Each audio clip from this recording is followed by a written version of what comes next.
এটাও ভুল।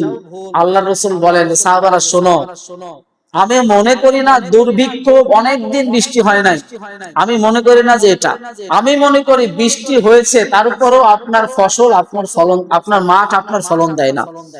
বৃষ্টি হয় নাই এটাকে আমি দুর্ভিক্ষ মনে করি না, বৃষ্টি হয়েছে তারপরেও ফলন দেয় না, তার মানে এত পেঁয়াজ এত হাজার হাজার টন নষ্ট হয়ে গেল, বৃষ্টি কি এটা রহমত হিসেবে আসছে? ওই যে আল্লাহ রাসূল বলছে, আমি মনে করি না যে বৃষ্টি হলেই তোমাদের জন্য রহমত হবে, বৃষ্টি না হলে যদি তোমাদের জন্য দুর্ভিক্ষ হবে না, বৃষ্টি হলেও তোমাদের দুর্ভিক্ষ হবে। তার মানে কি বোঝা যায়? আমরা আল্লাহর থেকে নাশুকর, আমরা আল্লাহর থেকে নাশুকর, আমরা কাফের, আমরা আল্লাহর শুকরিয়া করতেই চাই না। আমাদের মুখে মনে তালা মারা, সারাদিন বক বক বক বক বক করা তালাইতে, ছেলের সাথে বাপ, বাবার সাথে ছেলে, মায়ের সাথে বেটার বউ, বেটার সাথে মা, সুবহানাল্লাহ আলহামদুলিল্লাহ মুখ দিয়ে বের হয় না। পাথর মারলে মনে হয় যে কবর ফেটে রক্ত বের হবে, তো আল্লাহর নাম বের হয় না, কে ওরে মারে মুর্শিদে। আবার কয় আল্লাহর এখন খায়া কাম নাই, যত ঝড় বৃষ্টি খান আমাদের দিকে, আল্লাহর আর কোনো খায়া কাম নাই, ঝড় বৃষ্টি কোন দিকে? আমাদের দিকে। এই বিষয়ে আল্লাহ রাসূল সাল্লাল্লাহু আলাইহি ওয়াসাল্লাম একটা সুন্দর কথা আমাদেরকে বলেছেন, ঝড় হলে। আর পরবর্তী হাদিসটির মধ্যে মিশকাত শরীফের 1425 নম্বর হাদিসের মধ্যে একই কথা উল্লেখ করা হয়েছে। আম্মাজান আয়েশা সিদ্দিকা রাদিয়াল্লাহু তাআলা আনহা বলছেন, ইন্না শামসা খুসিফাত আলা আহাদিন রাসূলিল্লাহি সাল্লাল্লাহু আলাইহি ওয়াসাল্লাম ফাবাআসা মুনাদিয়াস সালাত। যখন সূর্যগ্রহণ দেখা দিল, আল্লাহ নবী সাল্লাল্লাহু আলাইহি ওয়াসাল্লাম একজন আহ্বানকারীকে নিযুক্ত করলেন আর বললেন, আস-সালাতু জামিআন ফাতাকাদ্দামা ফাসাল্লা আরবাআন রাকাআত। যে ব্যক্তি ডাকবেন, আহ্বান করবেন, তাকে বললেন তুমি লোকদেরকে ডাকো আর তাদেরকে নামাজ পড়তে উৎসাহ দাও, তাদের নামাজের জন্য ডেকে নিয়ে আসো। ফি রাকাআতাইনি ওয়া আরবাউন সাজাদাত। ক্বালাত আয়েশা রাদিয়াল্লাহু আনহা, মা রাকাআতু রুকুআন কাত্তুন ওয়ালা সাজাদতু সুজুদান কাত্তুন কানা আতওয়ালু মিনহু। হাদিস বুখারী মুসলিম। আম্মাজান সিদ্দিকা রাদিয়াল্লাহু আনহা বলছেন যে আমরা দেখতে পেলাম যখন সূর্যগ্রহণ দেখা দিল, নবীজি একজন সাহাবীকে নিযুক্ত করলেন, আহ্বান করলেন, আহ্বানকারীকে ডাকলেন, তুমি গ্রামে গ্রামে, এরকম আমাদের তো এখন মোবাইল ফোন আছে না, মোবাইল ফোন, নেট, ফেসবুক দিয়ে দিলে সূর্যগ্রহণ দেখা দিয়েছে। এখন চাঁদ সূর্য সবকিছু ফেসবুকে ওঠে, খালি চোখে এখন দেখার দিন শেষ, আপডেট, ডিজিটাল যুগ। কিন্তু আমাদের রাসূল সাল্লাল্লাহু আলাইহি ওয়াসাল্লামের জামানায় তার মোবাইল ছিল না, তো ওই সময় তার চাঁদ সূর্যগ্রহণ মোবাইলে দেখা যেত না। যাই হোক, তো আম্মাজান বললেন যে আমরা দেখলাম একজন লোক আহ্বান করছেন যে তোমরা তাড়াতাড়ি আসো, মসজিদে আসো, সালাত আদায় করতে হবে। এবার আশ্চর্যের কথা হচ্ছে, আম্মাজান বলতেছেন যে আমি আশ্চর্য হলাম যে আল্লাহর নবীকে আমি দেখলাম তিনি 2 রাকাত নামাজে 4টা সেজদা দিলেন আর 2 রাকাত নামাজে 4 বার রুকু করলেন। কয়বার? 2 রাকাত নামাজে কয়বার রুকু হয়? 2 বার না? আম্মাজান বলতেছেন যে নবীজিকে আমি দেখলাম তিনি 4 বার রুকু করলেন। ব্যাখ্যা কি?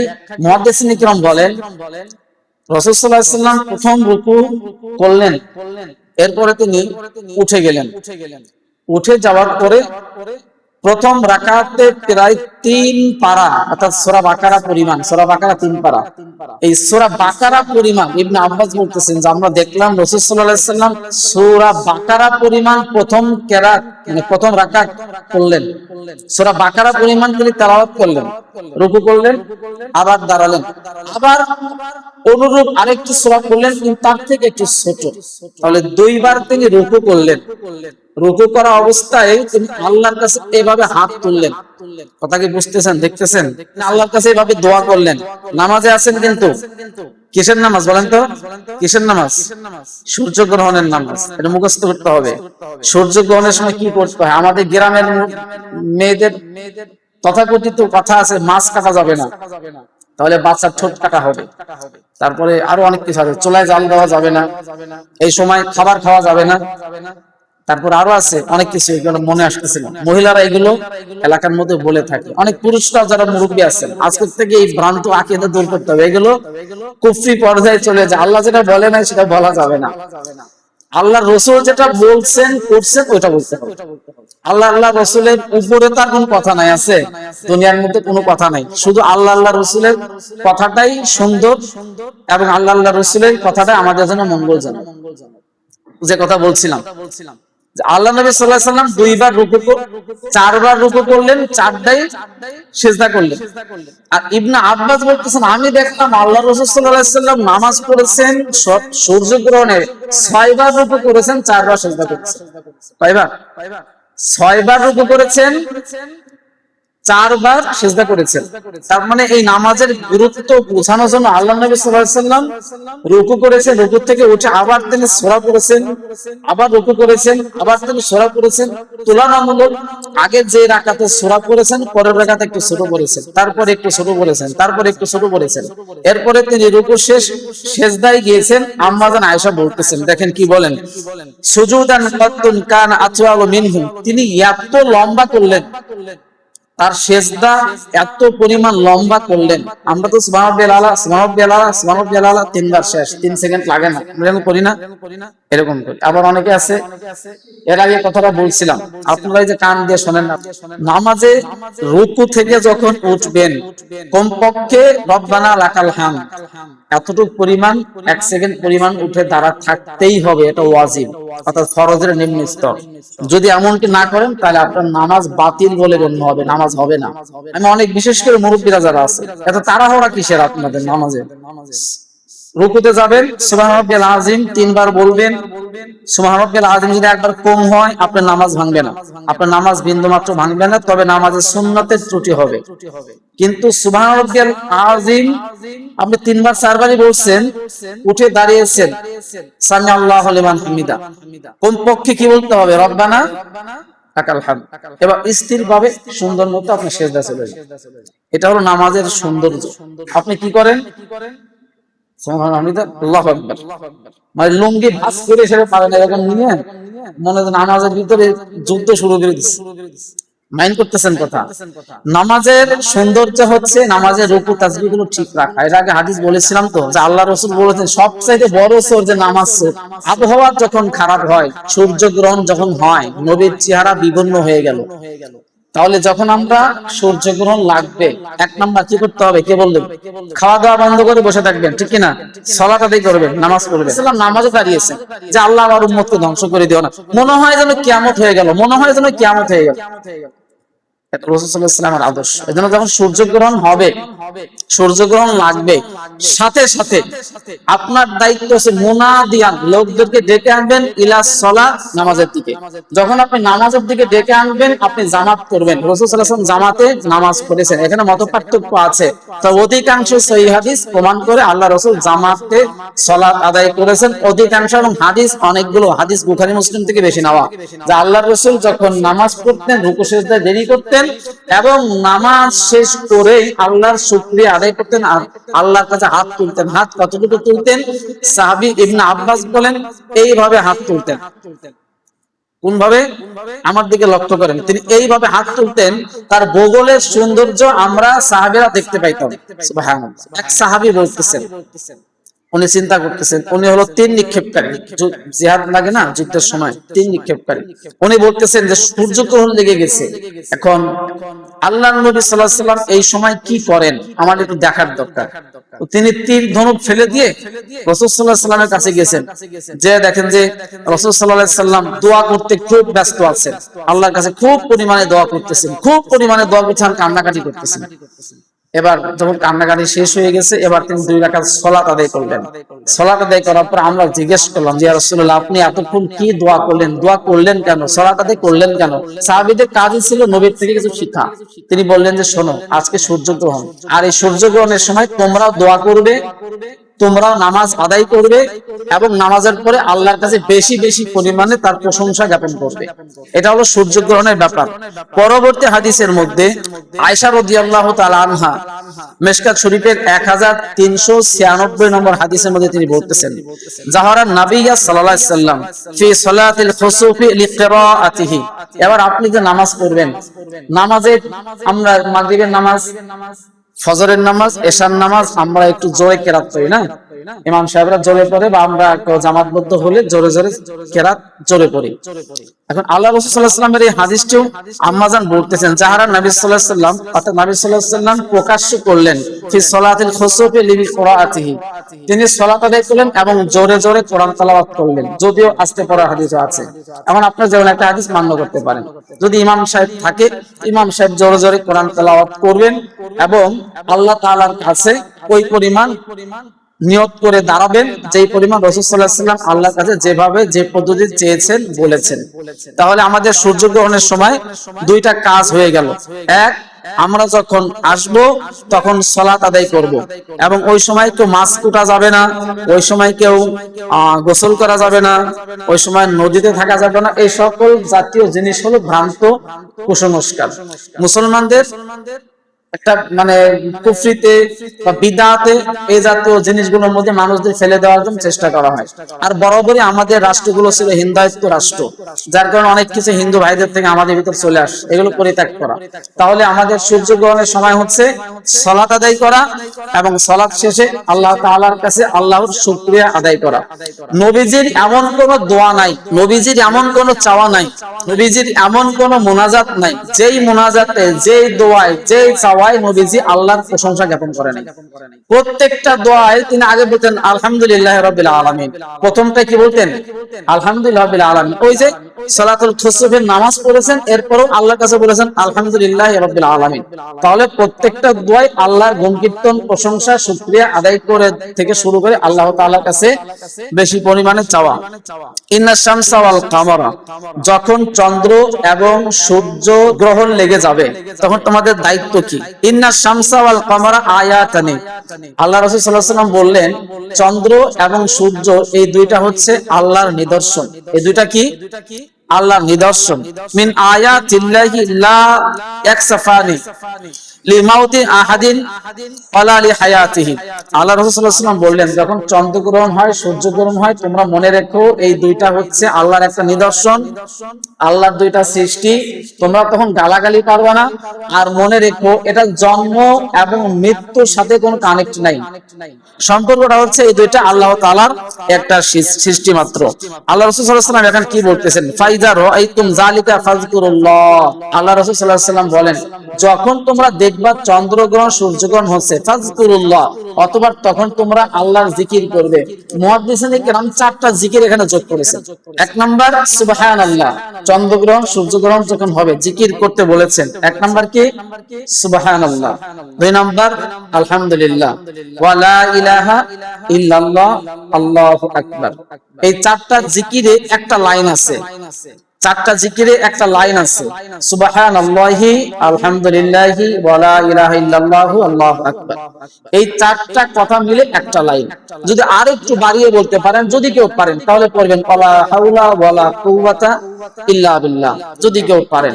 অন্তত এই চারটা কথা আমরা পারি, সুবহানাল্লাহ, আলহামদুলিল্লাহ, লা ইলাহা ইল্লাল্লাহ, আল্লাহু আকবার। চারটা মিলে একটা লাইন।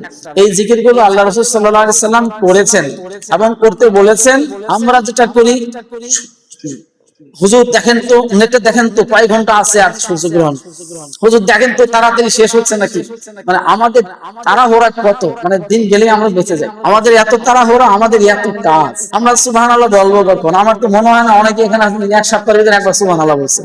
এই মসজিদে আসছেন, ইমামের ঠেলাই পড়ে ইমাম সাহেব বলতেছেন, তখন আপনাদের বাধ্য হয়ে সুবহানাল্লাহ বলা লাগতেছে। ইমাম সাহেবরা কত ঠেকাই পড়ছে আপনাদের হাতে পায়ে ধরে আপনাদের জিকির করে।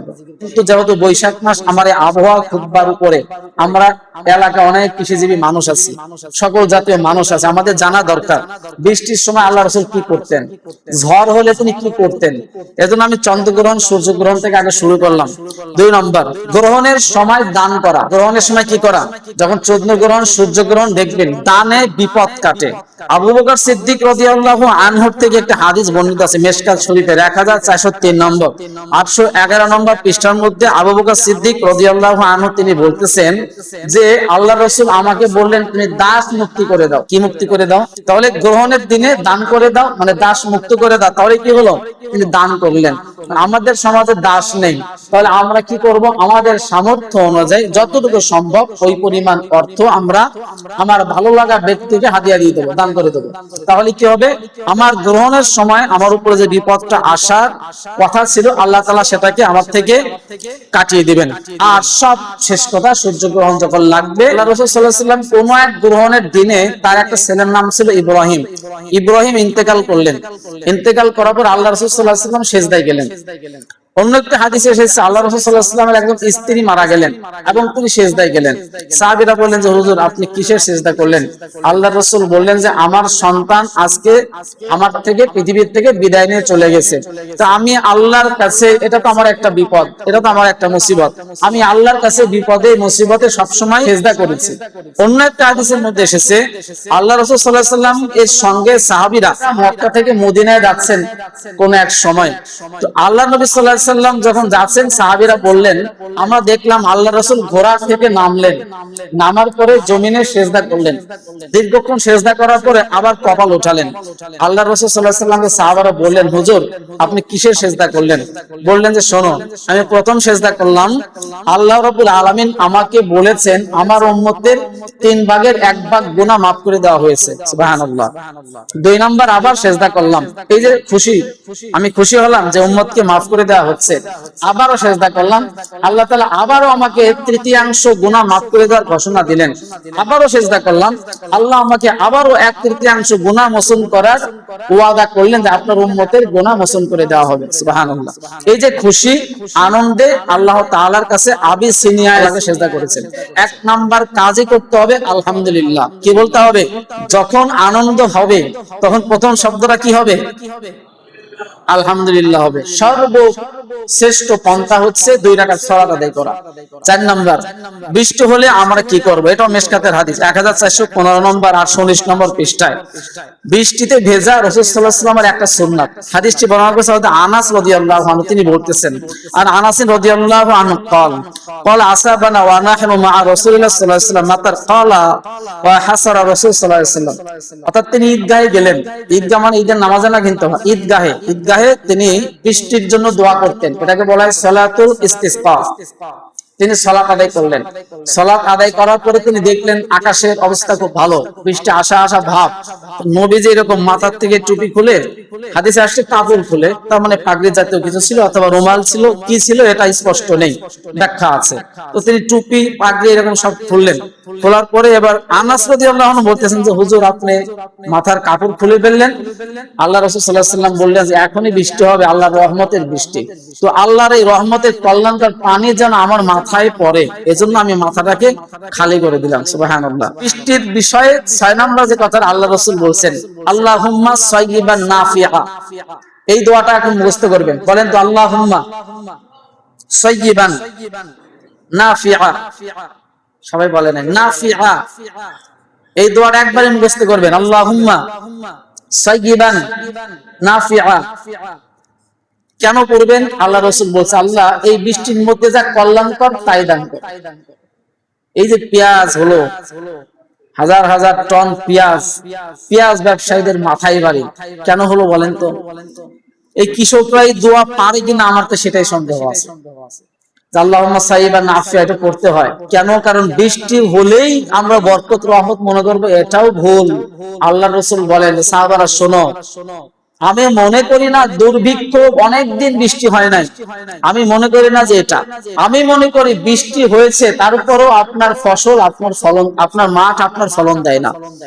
বৃষ্টি হয় নাই এটাকে আমি দুর্ভিক্ষ মনে করি না, বৃষ্টি হয়েছে তারপরেও ফলন দেয় না, তার মানে এত পেঁয়াজ এত হাজার হাজার টন নষ্ট হয়ে গেল, বৃষ্টি কি এটা রহমত হিসেবে আসছে? ওই যে আল্লাহ রাসূল বলছে আমি মনে করি না যে বৃষ্টি হলেই তোমাদের জন্য রহমত হবে, বৃষ্টি না হলে যদি তোমাদের জন্য দুর্ভিক্ষ হবে না, বৃষ্টি হলেও তোমাদের দুর্ভিক্ষ হবে। তার মানে কি বোঝা যায়? আমরা আল্লাহর থেকে নাশুকর, আমরা আল্লাহর থেকে নাশুকর, আমরা গাফেল, আমরা আল্লাহর শুকরিয়া করতেই চাই না। আমাদের মুখে মনে তালা মারা, সারাদিন বক বক বক বক বক করা তালাতে, ছেলের সাথে বাবার সাথে ছেলে, মায়ের সাথে বেটার বউ, বেটার সাথে মা, সুবহানাল্লাহ আলহামদুলিল্লাহ মুখ দিয়ে বের হয় না। পাথর মারলে মনে হয় কবর ফেটে রক্ত বের হবে, আল্লাহর নাম বের হয় না, কেউ ওরে মারে মসজিদে। আবার কয় আল্লাহর এখন খায়া কাম নাই, যত ঝড় বৃষ্টি খান আমাদের দিকে, আল্লাহর আর কোনো খায়া কাম নাই, ঝড় বৃষ্টি কোন দিকে? আমাদের দিকে। এই বিষয়ে আল্লাহ রাসূল সাল্লাল্লাহু আলাইহি ওয়াসাল্লাম একটা সুন্দর কথা আমাদেরকে বলেছেন, ঝড় হলে আমরা কি করব? বুখারী মুসলিম মিশকাত শরীফের হাদিস 1425 নম্বর হাদিসের মধ্যে আল্লাহ রাসূল সাল্লাল্লাহু আলাইহি ওয়াসাল্লামের প্রিয় সাহাবী ইবনে আব্বাস তিনি বলছেন, আর ইবনে আব্বাস রাদিয়াল্লাহু আনহু قال قال রাসূলুল্লাহ সাল্লাল্লাহু আলাইহি ওয়াসাল্লাম নুসিবতু বিস-সাবা ওয়া হালিকতু আদুন বিত-তাবুর। এই হাদিসটি একেবারে গুরুত্বপূর্ণ এবং মনোযোগ দিয়ে শুনবেন, গুরুত্ব সহকারে মনোযোগ দিয়ে শুনবেন। আল্লাহ রাসূল সাল্লাল্লাহু আলাইহি ওয়াসাল্লাম এর সময়ে একটা যুদ্ধ হয়েছিল, খন্দকের যুদ্ধ। যুদ্ধ মানে খনন করা, ওই যে পরীক্ষা খনন, যাকে গর্ত করি আমরা। এখন এই সময়ে 10,000 মুশরিক আর ইহুদিরা, এই 10,000 সৈন্য এরা মদিনা শরীফকে ঘিরে রেখেছে, পুরো মদিনা শরীফকে ঘিরে রেখেছে। যেমন এখন ইসরায়েল চেষ্টা করছে পুরো মুসলিমকে ঘিরে কিভাবে আতঙ্ক তৈরি করে মুসলমানদের ধ্বংস করা যায়, এরকম ভাবে ওই সময় মক্কার কুরাইশরা আল্লাহর নবীর মদিনা ঘিরে রেখেছে। খন্দকের ওই পাশে অন্ধকার, তারও বেশি ঘিরে রেখেছে। আল্লাহ রাসূল সাল্লাল্লাহু আলাইহি ওয়াসাল্লামের হাদিসটির ব্যাখ্যা আমি বলছি, হাদিসটা অনুবাদ করে বলছি। এই যুদ্ধের আবু সুফিয়ান নেতৃত্বে ছিল, তিনি সেনাপতি। আবু সুফিয়ান বলছে, এমন ঝড় উঠে আসলো পূব দিক থেকে, প্রত্যেকের চোখে মুখে যার যার অবস্থা জীর্ণশীর্ণ হয়ে গেল। ওদের যে শিবির গুলো ছিল, মানে তাঁবুগুলো ছিল, তাঁবুগুলো ঝরে পড়ে গেল, ওদের মাল মেডিসিন যা ছিল সব চলে গেল। আমরা খুশিতে আল্লাহু আকবার বললাম, আল্লাহু আকবারের ধ্বনিতে মক্কার কাফেররা পলায়ন করতে বাধ্য হলো। সুবহানাল্লাহ। হাদিসটি কেন আসছে? আল্লাহর নবী বলেন, আন ইবনে আব্বাস রাদিয়াল্লাহু আনহু বলতেছেন, قال রাসূলুল্লাহ সাল্লাল্লাহু আলাইহি ওয়াসাল্লাম নুসিবতু বিস-সাবা, আমি সাহায্য প্রাপ্ত হয়েছি পূবের বাতাস থেকে, ওয়া হালিকতু আদুন বিদ-দুবুর, আদ জাতি ধ্বংস হয়েছে পশ্চিমা বাতাস থেকে। হাদিসটি বুখারী মুসলিম মিশকাতের 1425 নম্বর হাদিসের মধ্যে আল্লাহ রাসূল বলেন। এখন আপনি কি করবেন? আপনি কোন বাতাস থেকে আল্লাহর কাছে সাহায্য চাইবেন? এর ব্যাখ্যা কি? এখন এর ব্যাখ্যা যদি খুঁজতে যান তাহলে মুহাদ্দিসিন ইকরাম কয়েকটা মত দিয়েছেন। এক, যখন ফজরের নামাজের যখন শেষ হয়, ভোরের আলো যখন আলোকিত হয়, এটাকে বলা হয় সাবা। এটাকে কি বলে? আর হাদিসের ভাষায় সুবহুন আসছে, অর্থাৎ সুবহে সাদিক যেটাকে বলা হয়, এই বাতাসকে বলা হয় পূবালি বাতাস। বিকেল বেলা যে ঝড় বৃষ্টির মতো বাতাস তৈরি হয়, এই বাতাসকে বলা হয় পশ্চিমা বাতাস। অর্থাৎ এটা মুহাদ্দিসিন কেরামের ব্যাখ্যা, আজ জাতি ধ্বংস হয়েছেন সেই ব্যাখ্যায়। আপনি কি চাইবেন? যখন ঝড় শুরু হয়ে যাবে, খালি ঝড়, এরকম বলে না মুরব্বীরা, চাচারা ভালো করে শুনেন, আপনাদের এই অভ্যাস আছে ভৎসনা করা, এজন্য আপনাদের আমাদের অনেক সমস্যা।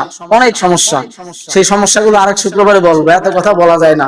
আসলে অনেক গুণ, সেগুলো সারাতে হবে, সারাতে গেলে এই কথাগুলো আপনাদের শুনতে হবে। আম্মা জান আয়েশা বলতেছেন, আমরা দেখলাম যে আল্লাহর নবীর চেহারা বিভিন্ন হয়ে যেত, আর তিনি দোয়া করতেন, আল্লাহুম্মা ইন্নী আসআলুকা খায়রাহা ওয়া খায়রা মা ফিহা ওয়া খায়রা মা উরসিলাত বিহি ওয়া আউযু বিকা মিন শাররিহা ওয়া শাররি মা ফিহা। আল্লাহর রাসূল বলতেছেন, যখন তোমরা দেখবা ঝড় উঠে আসছে, তখন তোমরা আল্লাহর কাছে হাত তুলে বলবা যে আল্লাহ, তুমি আমাদেরকে হেফাজত করো, ভালো দিকটা দান করো, এই বাতাসের মন্দ দিকটা আমাদের থেকে সরিয়ে নাও। যখন ঝড় দেখবেন, এখন ঝড়ের দিন, ঝড় আসছে, এজন্য কিন্তু আমি খুতবাটা সাজিয়েছি, খামোকা দিচ্ছি না। এর সাথে আমাদের ভৌগোলিক অবস্থার অনেক কিছু দরকার, বিশেষ করে এই ঝড় বৃষ্টি আসলে কি করবেন, যে কথার আগে চলে গেছে, এখন পরবর্তী সেই আলোচনাটা শেষ করে দিই। ঝড় আসলে সর্বপ্রথম আল্লাহর কাছে বলো, আল্লাহুম্মা ইন্নী আসআলুকা খায়রাহা। বলবেন, হুজুর আপনাদের দোয়া পারেন? আপনারা বলবেন, আমাদের দোয়া পারি না। প্রথমত এই দোয়া জানার চেষ্টা করা। দ্বিতীয়ত হলো, আপনার বাংলা ভাষা আল্লাহ বুঝে, তো বোঝেন নাই মনে হয়? আল্লাহ বাংলা বোঝে না, না? এই যে আমরা তখন বাংলায় কথা বলছি, আল্লাহ একটু কম বোঝে। আল্লাহ যেহেতু বাংলা বোঝে, তাহলে আল্লাহর কাছে বাংলা চাইলে আল্লাহ মনে হয় কবুল করবেন। কথা বোঝে নাই? উত্তর দেন না হ্যাঁ না, হ্যাঁ আল্লাহ কবুল করবেন। আল্লাহ বাংলা ভাষা চাইলে কবুল করবে তো? না আপনাদের সন্দেহ আছে? তাহলে আল্লাহর কাছে এই কথা বলতে, যখন ঝড় উঠে আসবে, ঝড় উঠলে আপনি কি করবেন? আল্লাহ, এই বাতাসের মধ্যে অকল্যাণ যে বাতাস আছে, অমঙ্গল যে বাতাস আছে, সেখান থেকে আমাকে হেফাজত করো, কল্যাণকর কিছু দান করো। এটা হাদিস বুখারী মুসলিম। এবং আপনি যতবার আল্লাহর কাছে চাইবেন, আল্লাহ অতবার খুশি হবেন, কল্যাণকর কিছু দান করবেন। দেখবেন এত আবহাওয়ার কারণে ফসল নষ্ট, আবহাওয়ার কারণে আমাদের শরীর নষ্ট, আবহাওয়ার সঙ্গে আমাদের শরীরের অনেক অনেক আমাদের মিল রয়েছে। এজন্য এর থেকে আল্লাহর কাছে পানা চাওয়া। রব্বুল আলামিন যেন